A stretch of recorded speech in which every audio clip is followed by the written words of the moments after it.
dia mahavariana fa dia ny fampitona tany atapy-tanànany Mahajangadoro zareo avy any Sofia tsy nitanterahana tany Antsohiza ny feonan'izany Antsohiza moa izay fantatsika fa renivohitry ny faritry Sofia fa dia tao Mahajangadoro natao dia mbola nanao fivorim-be tao ihany koa ny Sojabe tamin'ny asabotsy fahatelo ny volana febroary lasa teo nanainga izy ireo ny filoha pirenena amperinasa ankehitriny Hery Rajoanary Mampianina mba hirotsaka indray hovidiana amin'ny taona 2024 eo amin'izany toeran'izany ihany. Claude Arasolution, Mamy Rasoanaivo.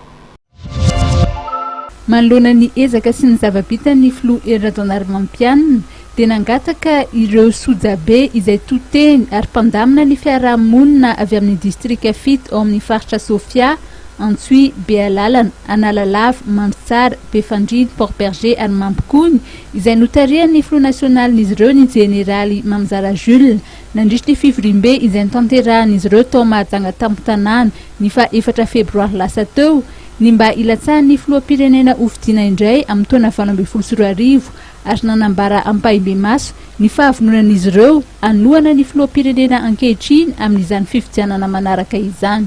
Zahay mangataka na Monsieur le Président mbola hilatsaka amin'ny 2018 anazy magnano raha tsara aminay toy nagnanay hitohizana zika milatsahana fa zahay voagno hanaohananao amin'izany fifidianana. Zava-dehibe ny resaka fampandrosoana ho kosa ny filohan'ny Sojabe ao Sofia.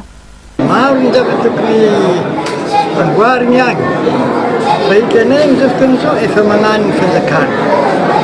Zahay olo avy aminay agny natao ministre de travaux zanakay tegna fa miasa izy lalana amboariny aby jiaby.